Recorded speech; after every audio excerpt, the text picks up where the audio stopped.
kisa kunditeramene yeboke mbila wakangwani wa mwangu swabanza mamemema niseketomba yekutika mutika mamwangu swabanza muna maulu ye muna mayenga makaya na ngape mona inzamya siku yelu libanza aonso siya yonzeka yekubalwa kisa kumbitelamene yeboke mbila wakangwani wa mwangu swabanza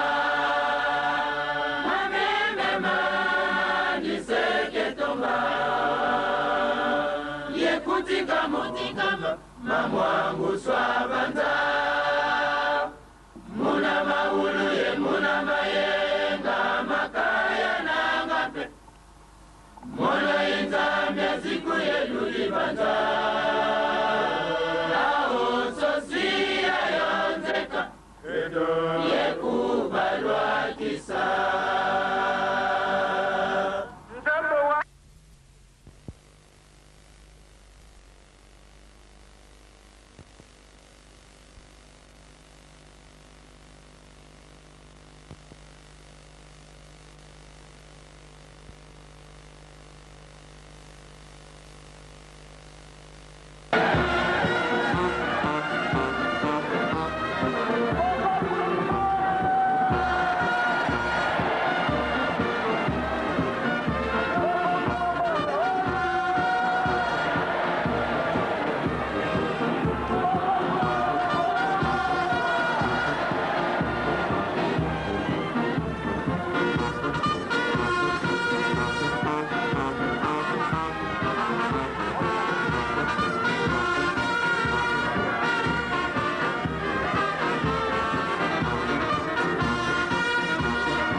Vamos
songo tuweke.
papa ngulu na ngumba tata mwana pembe sana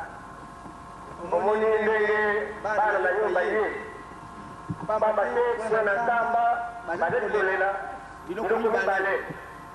eloko liboso penza sima ya mibale tozali koyoka papa ya mingi baye kuna biloko ya kolia ezali te yango wana bapapa wana biso bomoni kami wana etelemi wana biloko nyonso bino bosengaki eza na kati bokoyoka yango bakotanga boye mpo ete boyoka biloko na biloko nini eza na kati papa pardon na yo ntango mosoko mona mwa ntango ezali mingi te yango wana papa tobengi tate lebe aya kotangela biso nano biloko bizali kuna na kati kasavu boye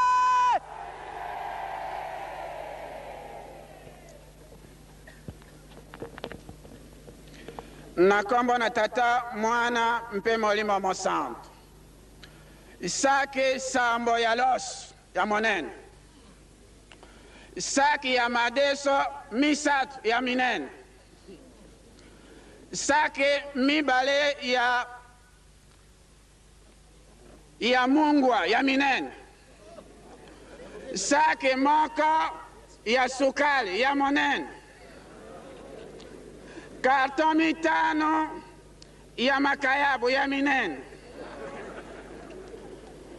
saki moko ya matungulu ya monene karton moko ya miliki ya minene karton moko ya savon omo tuko mibale ya mafuta ya mbila bidon mibale ya mafuta ya simba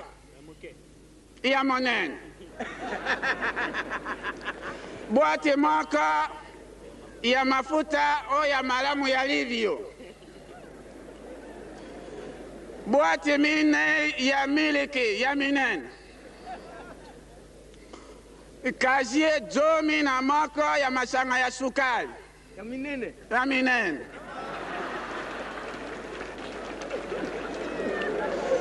toko sambo na mine ya saki ya sima ya minene toko sambo na mine ya saki ya sima ya minene ebe basaki ya sima ya minene obomona nano te bokende otala donc papa toza na makambo ya koloba te kolela na yo tozali koyoka yango papa biso tozali sima na bino misato lokola bozali wana kasavubu po papa tozali kaka préparation ya mikolo misato ntango toyokaka te bapapa bakozala wa donc tomoni ete tokosala ndenge nini pamba programme na biso ezalaki soki tolingwanaki mbanseke abe na yengo tozali kosambela na basection tolingwa na basection na kimbanseke tolingwa na kimbanseke awa na kasavubu donc tolinga kosala likambo papa bolinga kokama yango kasi ntango tomoni ete boye na mokolo na lelo tolobi ete tomeka kaka ndenge nzambe akopesa biso soirée akosala likambo yango wana tosali ndenge wana bapapa tosilisi na biso biloko oyo boye ekoleka directement na mokoto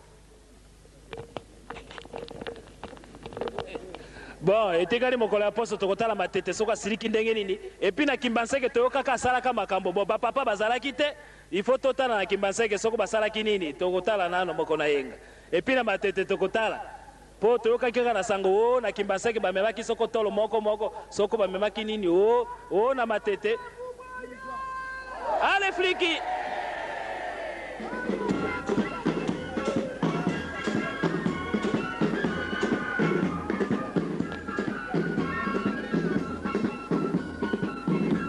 eh bien ekomi sikoyo na baparoise makambo ekozala tata yalala alobi na matete tokomona makambo samedi paster ya soirée ya matete kona na kimbanseke toyebi nano te makambo ekozala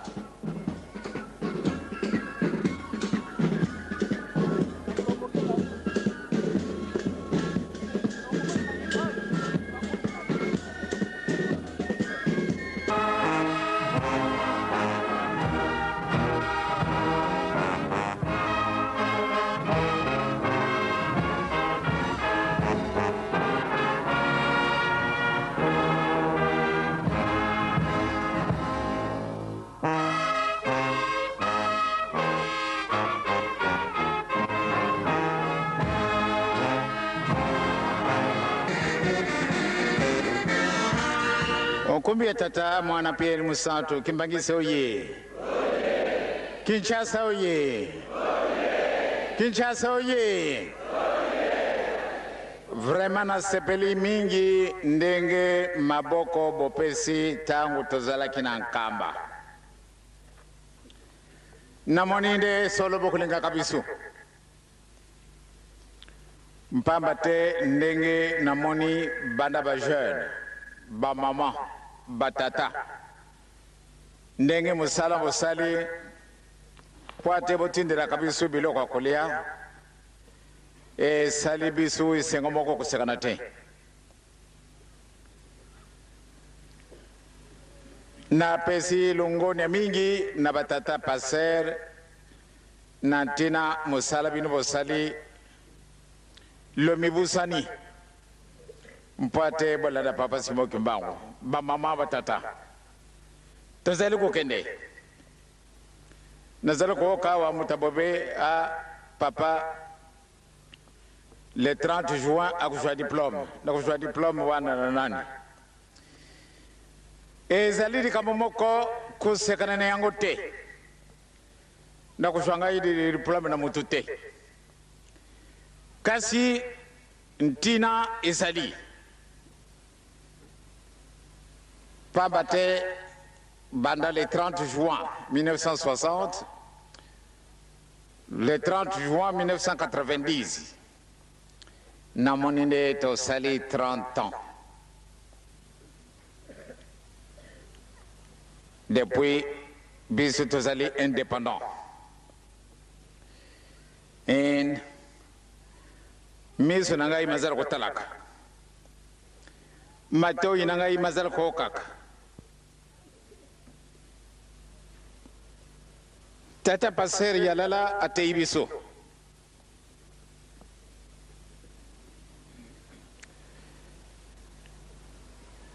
mate ya papa passer e kotelinga na mutima na yo nangai na kanisi tozalaki présent physiquement soko tozalaki absent spirituellement alors ils allaient malheureux pa mate malam de to kakamatei tozali ko kende to kutala makama kuya nzambe akosaka te papa lubake te bana ngai bobanga te nzambe azali liboso na biso tokolonga pamba te solo ekobongwa na kalokuta te elikuta mbe ekobongwa na kasolo te liboso mpasi esengo ekoyaka sima donc mbola ntuku misatu tozalaki kotala ndenge nini mokili mozala kotambola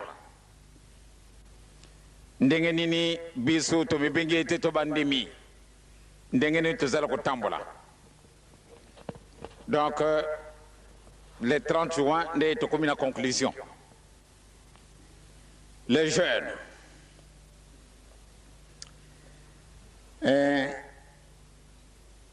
bino ndenge bakoko na biso batiaki ya biso batikilaka biso masese wana mazalaka kuluba na biso ete soko mbuka izangi mwana moke mbuka wana ekokufa soko mbuka wana ezangi mokolo mbuka wana ekokufa donc les jeunes nalobaki na bino mokolo mosusu ete bozali na responsabilité de l'avenir non simplement au Yabisu na Zaïre okenda na Congo ba jeune bazali okenda na Gabon ba jeune bazali okenda na mokili munyo surtout ba jeune bazali donc bozali na responsabilité de l'avenir donc tous à la négligenter tata passer yala la lubi Adam et Ève ndenge tolobi soko ye tata dam azalaka na dibomuna mutu te nzambe akamati mabele abongisi mutu donc azalaki sanza muambi na kati na dibomu te ndio yalibwali abutamaka Mama Eva la même chose le panzi abimbisi mutu mubimba donc bango bazali na likambo wana te kasi tala na likambo yezo mwana nzambe malamu dia butama mpona nini tentation oyo yelaki nyoka ye asolela mama pamba te mbala na mbala azalaki kosolo na ye pamba te soko otali na banyama nyonso tu obe na biloko ya ndenge wana omoni ete nyoka azali tellement flexible okumbi ye nyonso tu orule ye donc pana kosakana na motu ezalaki na impasi te lelo monoko ya Lucifer mobimi na monoko ya nyoka na lobi lisusu tata Adam abutamaka te mama Eve abutamaka te lopanzi kasi babuti bana mibale ndenge totangaka nalobaki na binu yangu mokolo mosusu awa mwana moke atunaki kasi yo papa oza koloba ete Adam et Eve bazwaki ndoki baliaki nani question ya mwana moke nasi nalobaki na binu likambo wana bapapa bamama nakanisi na ndenge na mokuma oyo nzambe apesi biso na mokolo malelo tosala attention les jeunes bajeune bino bozali l'espoir ya mokili mobimba bino bozali bazairwa wana bakongolais bangolais etc bozali na responsabilité donc makambo nyonso kosala pesi yango nano kokende yo noki te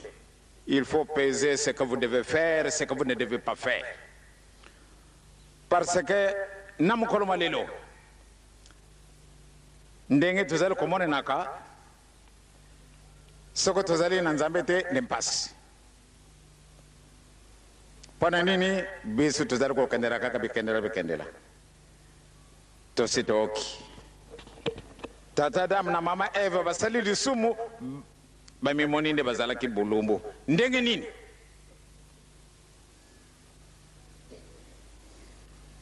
mbala na bala bazalaka na nzambe bazalaki komona bango bulumbu te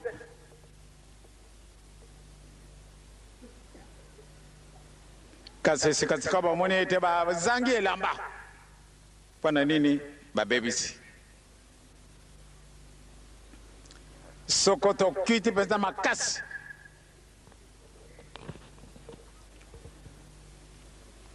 tata yala lalobi moto oyo nyonso tu akendaka na butu kosala mabe na bato babengi bango bandoki ebe bato wana bakendaka na bilamba te donc wana otali donc eloko ezali esika wana soko tofunguli swale batata bamama bokopesa ngai plus tard nayibi te ndenge bokomemba biso na ntina nini pamba te bokomona pwelele etikali moke surtout vous autres les jeunes que ça soit une jeune fille que ce soit un jeune garçon bamama batata bino bozali na kilo moko kosekana te pamba te yango elobami na kati na mokano mabomoi soko bino bokobikola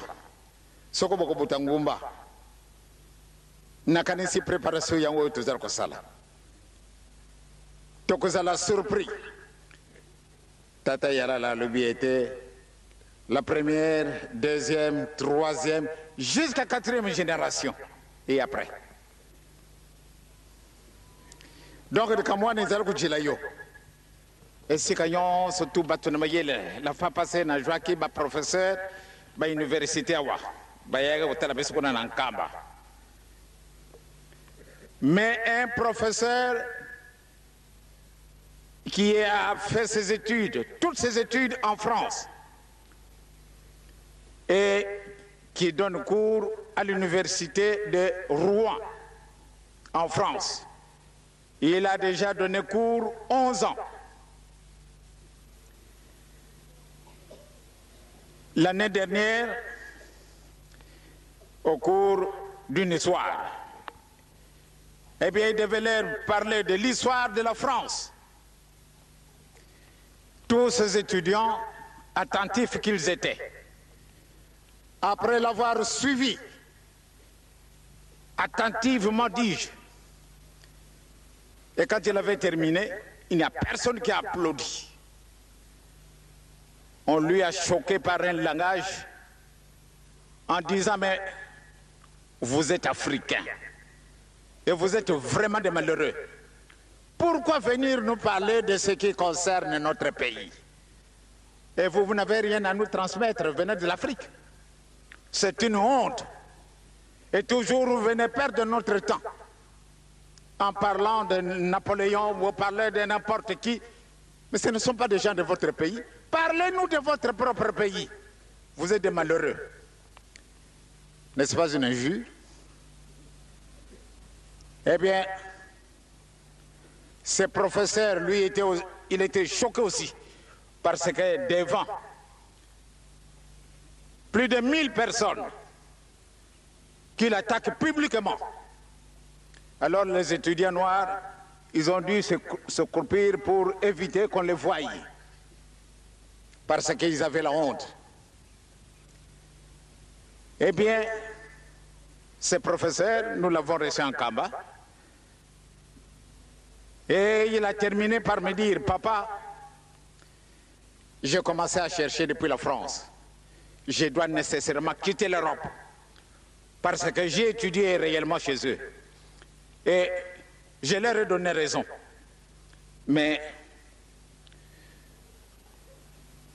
j'avais tellement la honte et je ne voulais plus rester là. Mais puisque mon devoir m'obligeait à ce que je reste sur place. Mais j'avais décidé de rentrer au Zaïre. Depuis que je suis au campus ici, je parle. Et je cherche quelque chose qui nous appartient. Et la chance m'a souri d'apprendre le kimbanguisme. Depuis l'Europe, j'ai rencontré certains amis kimbanguistes qui m'ont parlé de l'église kimbanguiste. Mais je n'avais pas tellement prêté foi. Mais je suis arrivé ici au campus, j'en parle au professeur, et bien les professeurs qui me disent, si tout le monde était comme ces gens-là. Mais faites vos recherches vous-même. Vous allez découvrir les réalités. Eh bien, c'est pour cela il est parti dans le Bas-Zaïre et il ne s'est pas contenté de rester simplement dans le Bas-Zaïre, il a cherché à découvrir Nkamba. Alors, quand il est arrivé, il était accompagné d'une dame française qui a travaillé longtemps au Sénégal, je pense qu'au Mali, je pense qu'en Côte d'Ivoire. C'est une Française. Et puis accompagné d'un autre professeur qui est ici au campus et qui, vous le verrez ici. Eh bien, ils sont venus me voir. Réellement, j'ai eu un petit moment de leur entretenir. Alors quand je leur fais visiter notre temple, rien que les réalisations que nous sommes en train de faire là-bas, ils étaient tellement enthousiastes. Réaction: ah papa, où est-ce que nous allons construire notre propre université pour qu'on ne puisse pas aller se moquer de nous? On doit nous traiter comme des imbéciles, malgré l'intelligence que j'ai. C'est moi qui leur donne cours depuis 11 ans. Et j'ai fait sortir beaucoup d'étudiants qui sont devenus des grands hommes. Mais on me traite encore d'imbécile. Alors je dois fermer la porte. Je dois venir habiter Nkamba. Parce que c'est ici où je trouve quelque chose à transmettre dans le monde entier, non simplement en France, où j'ai étudié. Maintenant, je serai tout fier de repartir en France et je vais leur parler de l'histoire de Papa Simon Kimbangu. Malgré que je suis encore maigre dans ses connaissances, mais je serai profond parce que je vais tout faire pour rester à côté de vous, papa, puisque vous allez arriver à Kinshasa. Dès que j'apprends que vous êtes là, je viendrai tous les jours chez vous à la maison. Parce que cette honte, c'est fini. C'est lui là du moins. Parce que souvent, nous sommes habitués à cette saleté d'accepter les injures. Parce que nous nous sentons incapables. Aujourd'hui, tous les habits que je porte, je peux être beau. Mais cette beauté, je pense que c'est l'homme. Après avoir péché, ils sont allés se cacher dans la brousse. Aujourd'hui, avec le mauvais héritage que nous avons eu, eh bien, je pense bien que ça ne nous aide pas. Bien au contraire, ça nous laisse là. Et nous nous ferons toujours dominer par les autres. Ouvrez vos yeux, les jeunes. Vous êtes ceux sur qui nous comptons. Non simplement au sein de l'église Kimbangis, mais dans toutes les nations du monde. On a besoin de vous. Vous autres, surtout en tant qu'Africains. Vous avez une mission spéciale aussi. Parce que si nous devons toujours nous contenter de recevoir, eh bien je pense que ceux qui nous donnent, ils n'auront aucun respect vis-à-vis de nous. Donc cherchez par tous les moyens à vous découvrir. Les soirées vont nous aider. Je pense que quand je vois le nombre de fidèles qui ont été baptisés dimanche, eh bien c'est une véritable démonstration. Et que le bon Dieu nous a aidés. Et il va continuer à nous aider. Ne soyez pas un hypocrite. Ah, puisque ma famille demande à ce que je puisse aller aux soirées, et je vais aller là-bas. Et vous allez vous faire baptiser parce que les parents le demandent. Ne vous en faites pas. Décidez-vous vous-même. Montrez-vous que vous avez tout le poids de demain et d'après-demain. Donc si vous allez suivre, puisque vous êtes en train de vous plaindre, ah là ça ne va pas, essayez vous-même, au lieu de faire n'importe quoi, essayez de vous-même pour que vous puissiez améliorer plus tard. Mais préparez d'abord cet avenir. Si vous ne le préparez pas, ce serait une honte pour nous. Mes chers amis jeunes, je m'excuse beaucoup. Bolimi Sangay ba jeune. Timbangi soye. Namoni ndenge bosali. Zone Kasavubu. Namona ki na ba photo ndenge Kimbanse Kasali.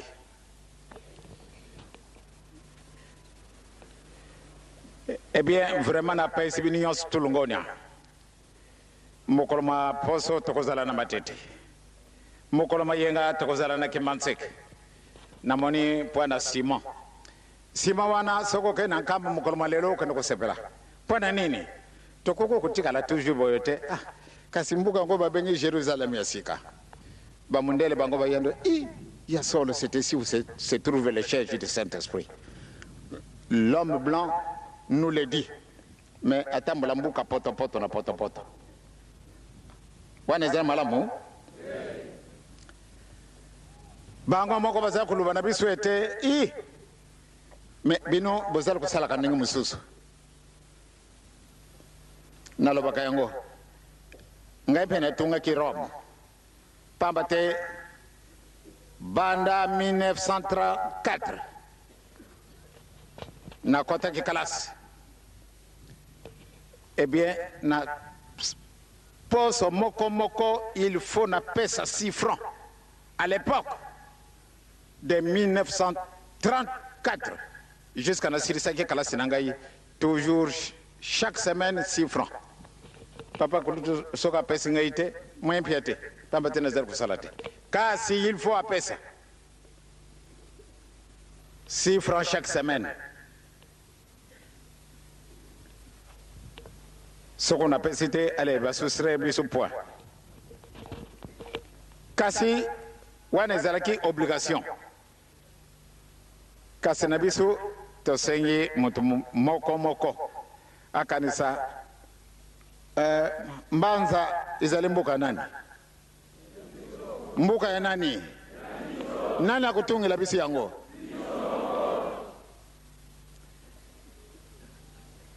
nakanisi malamu nde tozala lekanisi monene esika wana ya solo il faut toembellir yango wana bomoni nde nakaya kovanda 5 mois po ate tobongisa cette fois-ci na avwandi moins de temps mais pamba te namonaki ete malamu nde tomeka nanu kusala mosala eh bien le mois prochain ndenge tata représentant de la ville alobi na biso eh bien tokenda kotikala na nkamba na bajeune nakokenda bajeune po ate totikala esika moko oyo nsima tokuzwa ndenge tolobi bana biso ya Congo bajeune ya Congo bakozala bajeune ya Angola bakozala pamba te soko ke kutala bangole na ndenge na bilamba oyo bino botinda kisoko botinda kite ndezali soni pamba te batu wana basa kulungwa na zamba directement bango bakena nkamba tala na nakutrama wana babati yo koko sebra ne ngote pamba te bazali bandeko na yo okoko sebra makamwandenga wana te seno na pesi bino lungonya mais pate to kukisa bazali ebele tangwana ngana kendaki nakendaki kokotana na nkamba bato balungi à peu près 800 km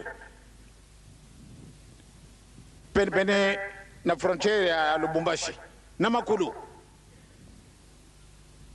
eh bien bazanga ke eloko kolia bazangi elamba solo mawa bazaraki 2500 mawa kasiri kama moko kuzala surprise batata na bamama ndenge bana wana nakanisi ezalaki mokolo mibale obi mokolo mine mokolo mibale bana moke à partir de 8 ans jusqu'à 16 ans soka yeko fuka papa ngai na yawa na nkamba na yeko lungola salte na ngai pamba te namoni ntango na biso yango oyo toujours tozala kaka bato kudependre na bato mosusu papa nga nazali ndoki naliaki bato mine nazali ndoki na mokolo moko totangaki je ne sais pas même combien bana muke 94 baye kutubila msebisa lubi kasi mama mutapesaki biski ndoki avant de na luba il faut mama zarawa nakena kuluka mama mama akaibelanga ba mama mwana lubi tete akena ibelanga te azali ko bomba na pamba te ezali soni kena kuluka mama na yo eka kuluka ye allez ba voande ici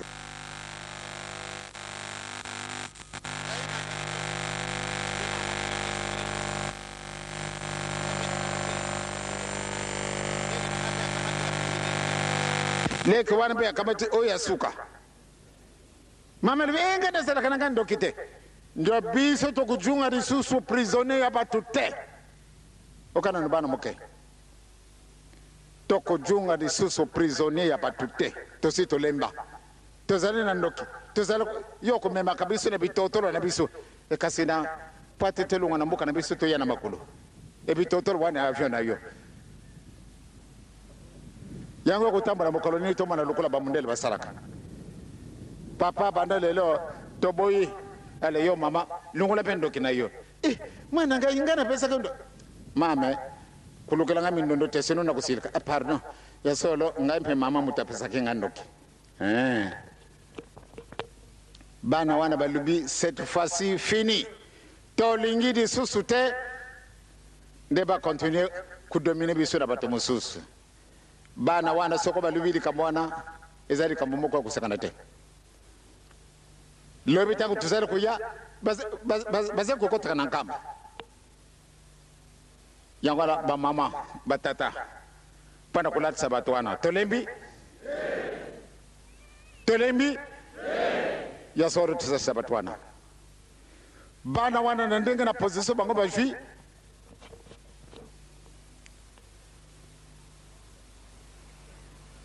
papa ndenge tosito lubina makamana bisu yesika na yo toko kada pena la retraite soko kuna na kati na retraite bango batata obe bango ba mama bakada kuluba makamana bango te solo toko siri sa bango pamba te tosito lembi toujours bando ki toujours bitoto lo avion oh kaseni ki toto lo ngona pi na butu tokay na Bruxelles kasena moye moyete kulungana kimbele tia watu yana makulu kasena na butu butu soko to lade sika o moni wo tokay na Luanda tokay na Kisasa tokay na Brazza tokay sika yonso tu tokay kulia batu elobi tetela masadi makulu mabimbi ah position wana ezali grave tosito lembi nde bato mosusu batambulisaka biso kaka na bango ebiso eloko moko bakonyokola kofinga biso bino bato mwindu zoba boyi na boyi yango na batata na bamama nakanisi mpona opération ciment baoyo tokozala na matete mema sako na yo ya ciment soko lingo kupesa mbongo te vilanga kasako moko pesa nga yango pate tosala mosala totunga nkamba totunga yango lelo soko ke kuna yombo ko sepela mbula ngo ebeta ndenge nini ozali na yo vraiment na isika moko kitoko kanisa no professeur oyo na sina lubi tango kasi ndenge ni bino bokotongilaka ebe bambuta bobempe bailombe bakamati bango tokena baka kutana batata representant oyo ba papa représentant bakomi mona katende bango bazali bakonji musicien oyo moni à partir de 4 heures du matin baka ko joa déjà de banga na bango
ndio na wazi bangu lefika ya suwe kama kunchanta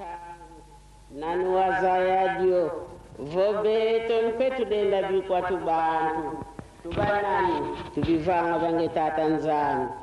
tata mnafuku mamengi utusongere mambote nina yetu nsatu twamonamo mukya mamengi tumwini mambi vangu dankara mpemba yamula kenda kwanda beto katusala kwankara mpemba ko tusalanga kwange tata nzambi wavanga zulu yentoto zulu ikunda kya kuntoto nsi kuna tambi yakwe tata nkitulenda vova nkitulenda kusonga lembolo zaya maonso no kunchantange tata nzambi kutuvangilanga mo wavanga muntu mukifanifani kange kiberi tata nzambi wantula vanza mpasivoka kusalila mpasivoka kuzaya tata fima kakatubambu kanga moyo voimuno yivangwa kange tata nzambi mulyanki khala mpemba ndondo watuka ko Zulu wayiza vanza ukutukanga ngampasi ukutunatanga munanzira za yani za senzoka tata mbeya mulatu nata munanzira ya fietama ngeyevo ndiona unawavelela muntima yani sikamona nzambi tata bete tukondoro bavelela bilumbu bya wonsono tuvovanga nkumba ngetata nzambi tuvovanga nkumba ngemfumu wetu Yesu Kristo tuvovanga nkumba ngetata Simoni Kimbangu mavangu mbete makondoro mafuana mambi dodokolo tata mbeke ambinge ukituranga kokambote sutu muntu inge kibeli tata nzambi muna kutukitula jambu ja fyoti tata utuyindula kunchantanga babengi banatalele zono tukezelu zolo twalwaka muna lumbukia unu ndonga ivutukiriko kwangeye ndonga utuveni butukidi fima kakatubambukire moyo ndiona une dienga lyange tata nzambi koloka vaikire tikungandako ufuka manga uvutulanga matondo kwange tata nzambi ngemeni kutubokela tona mbanza ya kinsasa mbanza nkutomba ya zala ya ulolo wa nkembo tata ngemeni kutubokela tuizirikota kunchandudieli William fundu za muntu William satu za muntu zinakasongele kwange tata nzambi zinakalombele mana makondolo mpasivo watuvangila ekunchantanga mpasi kwa menzu mujanki zola kukondolo mubetu unu kikitata lumbu kya unu kya kada kya mpasi kya kada kya bidilu kunchantanga unu kikika bidilu lyakako kwa mpasi lyakako bikitu kirisi wase ye mwana velela tulombele mawonso amen.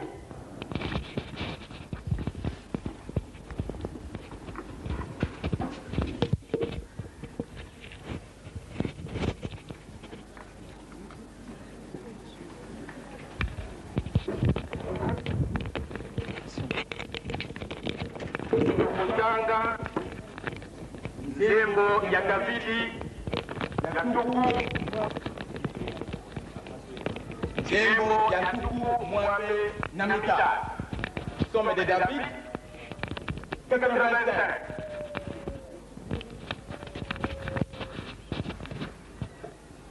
Soko tozwi tokotanga na kombo na tata mwana pe molimo mosantu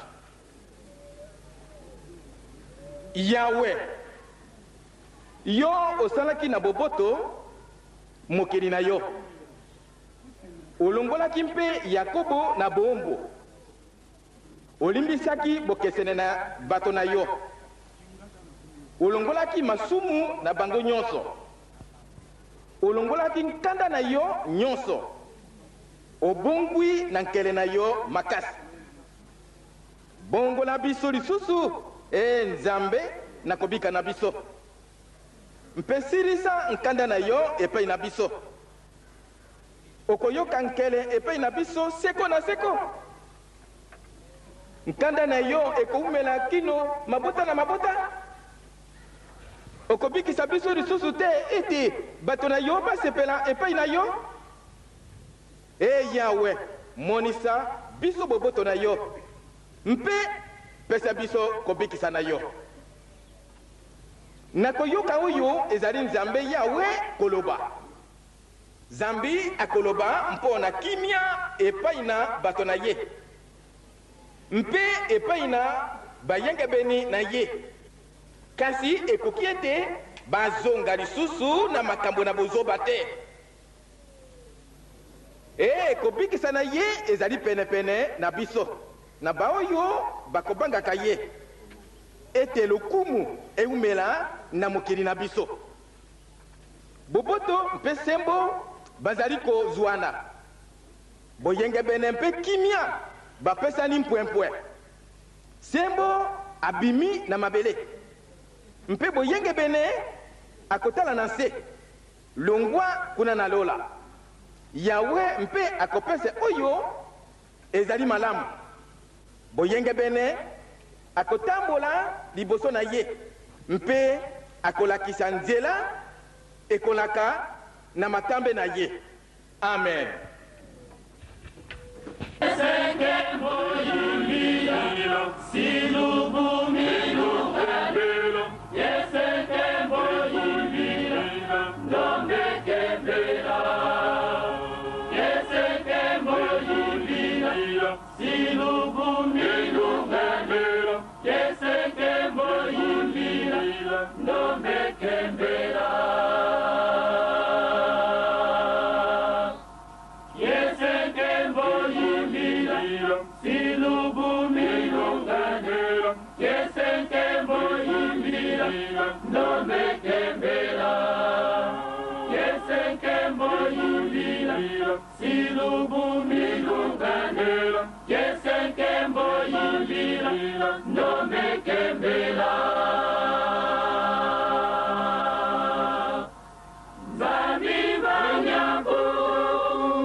Pena bolingo solo ya nkolo bandeko na ngai ya nkolo awana mokili eloko nini esengemeli na biso soki osalaka bolamu nyonso jala pena bolingo solo ya nkolo kuna na likolo solo wana molimo satu bajali eloko moko mpe ya kosangana ndenge nini biso toka bwana kuna na likolo solo wana molimo satu bajali eloko moko mpe ya kosangana ndenge nini biso toka bwana kuna na likolo solo wana molimo santu bajali eloko moko mpe ya kosangana ndenge nini biso toka bwana.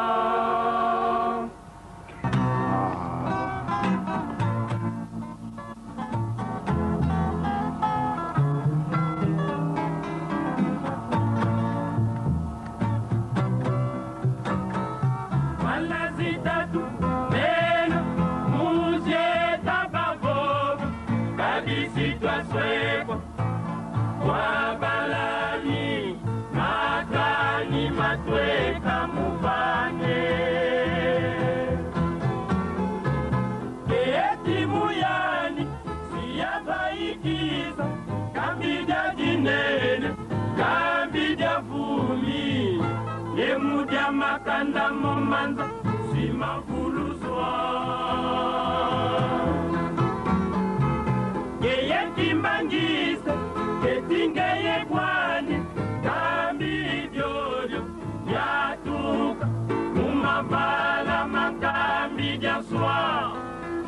silulu eti kwangeye isuka vile hekima meme makata bena kumbazia mpaka imamika milimosi eti kwangeye isuka vile hekima meme makata bena kumbazia mpaka imamika milimosi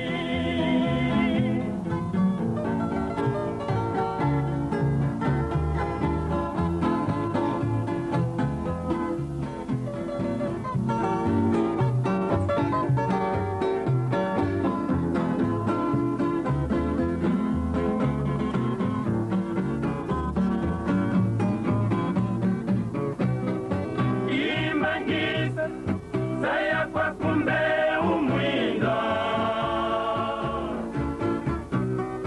kanda vya kusijavuka ulimaku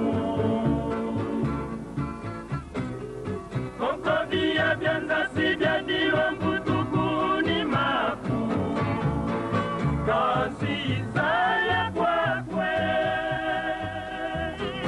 wala zitatubatela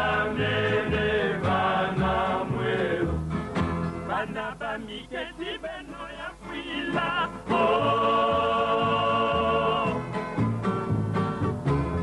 anaba miketi beno ya kula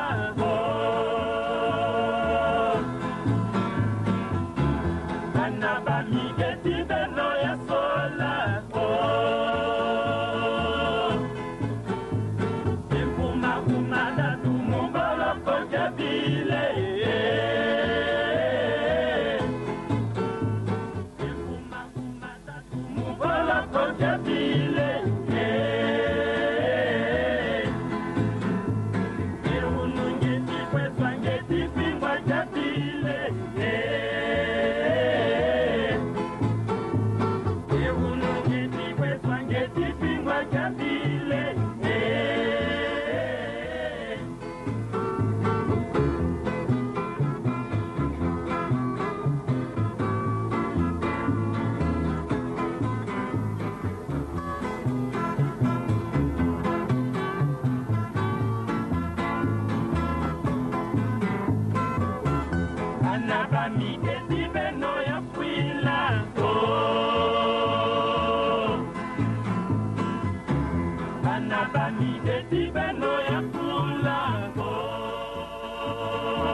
na bolingo na bino misatu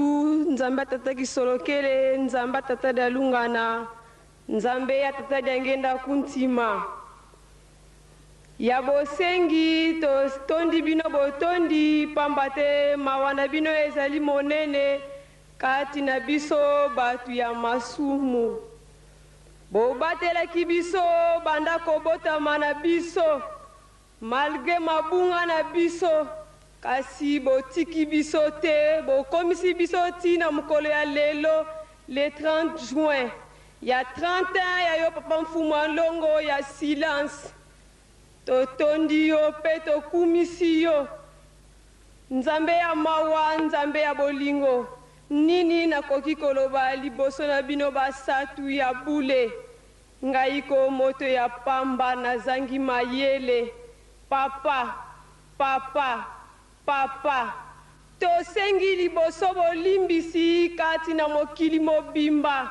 pamba te mabe oyo biso tosaleli bino eleki ndelo papa limbisa biso tosi tomoni mabe oyo ekokai na bokonzi na yo tika kokokoma kati na mokandani ya bomoi mpo tokokozwila yango eyano na mikolo ekoya bengama na o nzambe biso tobengama na biso bana na bolingo na bino misatu nzambe atata kisolokele nzambe atata dialungana nzambe atata diangenda kuntima oyo tokosengelaka manso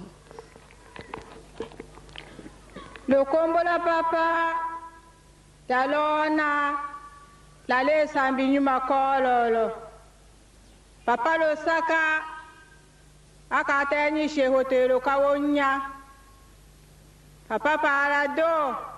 haloko kilo nyimula kombo ya kinyushatu lekola wamala lokomba pekelo wanja aketa lolongo papa losaka jota kilo fumbele sadiyele baka tome Moïse ako tomami papa simwana kimbango kakato chungola le sadiyele papa weko njenjo yanga welola wakola mbaka yanjo yanga ko weko kimesa pia demba de otondo woto kakato tongele fonelo kaye waka achikelo longona asasa asato nyaka chike kete kadolelo dikambora nyoto chungola shana le sadiyele sambi nyuma kololo munkumbwa se ye mwana velela nzambieto nani wazaya diovo lumbukiki kilendele vanga makwabeto tata nzambi kuvila kananga mavangwa kyakuko mpasi za kala dilu bya kala kansi nsiku na wavana butwa luundao kandu mosko akatuka mukanda diange tata simona diada na kutukitudi bayenda baba kututadi dingi bonso bibulu tata nzambi fumeto Yesu Kristo ngeye mwana vana kuluzo welevo etata kutadi mbiza uko wiza wakale yeba wazaikisa mama na mawamfidisila tata kwa kanga ntimako wayiza nkenda za kuzambandu kambandu nsiru mina wasa kwa nkaketo adami mbuka kululamyo ngeye vonduta yizide akati nsongo myampila mya yiza elufu uzinganga mukonzofulu inzambieto semyabyabyo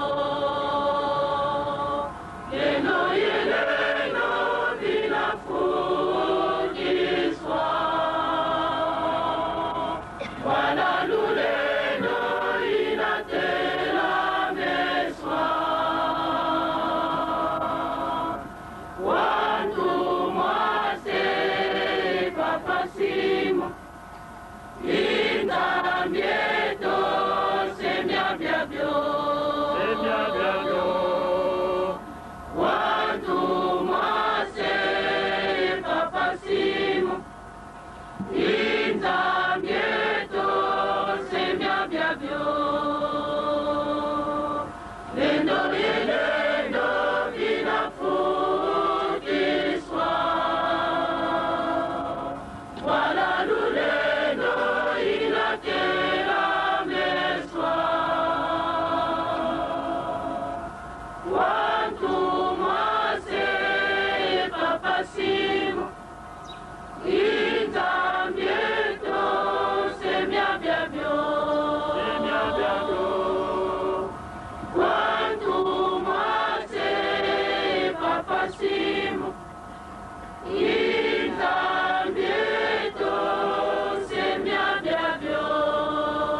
bokumisa kaka njambe ya kimbangu,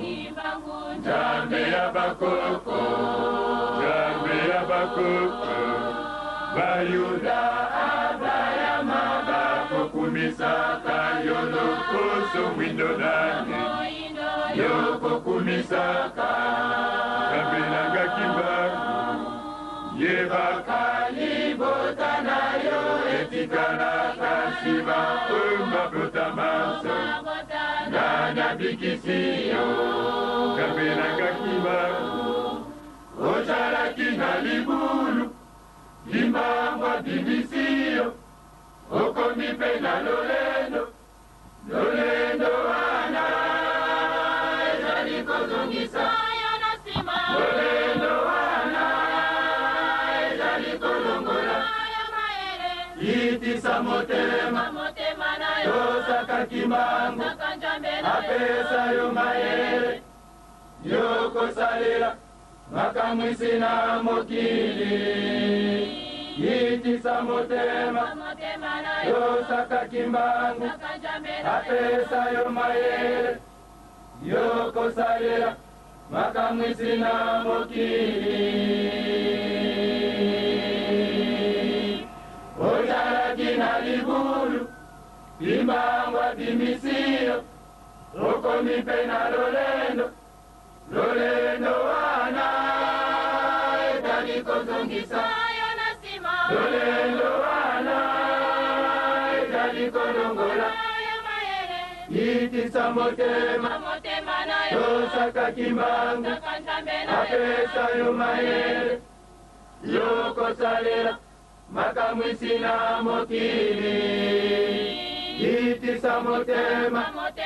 tosaka kimbangu apesa yo mayele yokosalela makamwisi na mokili ozalaki na libulu limbangwa bimisiyo okomi mpe na lolendo, lolendo wana ezali kozongisa lolendo wana ezali kolongola itisa motema tosaka kimbangu apesa yo mayele yokosalela makamwisi na mokili itisa motema tosaka kimbangu apesa yo mayele yokosalela makamwisi na mokili ozalaki na libulu limbangwa bimisiyo okomi mpe na lolendo, lolendo wana ezali kozongisa lolendo wana ezali kolongola itisa motema tosaka kimbangu apesa yo mayele yokosalela makamwisi na mokili itisa motema tosaka kimbangu apesa yo mayele yokosalela makamwisi na mokili beto yembela ye asangisi biso lisanga lisantu tokumisa ye biso bikela mubya ye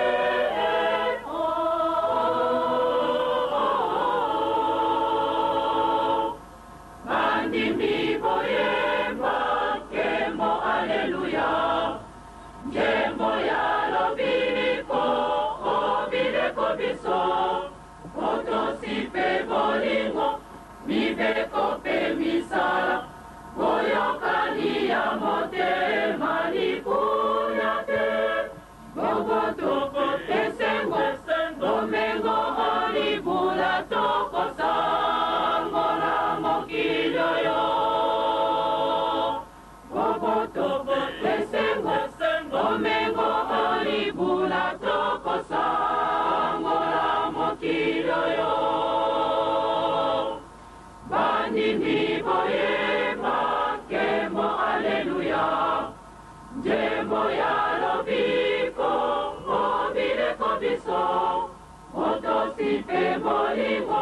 mibeko pe misala boyokani ya motema likunya te omotopo esengo omengo alibula tokosa mona mokilo yo omotopo esengo omengo alibula tokosa mona mokilo yo bandimi boyemba kembo aleluya njembo ya lobiko obireko biso otosi pe bolingo mibeko pe misala boyokani ya motema likunya te omotopo esengo omengo alibula tokosa ngola mokilo yo omotopo esengo omengo alibula tokosa ngola mokilo yo bandimi boyemba kembo aleluya njembo ya lobiko obireko biso otosi pe bolingo mibeko pe misala boyokani ya motema likunya te omotopo esengo omengo alibula tokosa ngola mokilo yo omotopo esengo omengo alibula tokosa ngola mokilo yo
Ele Musanto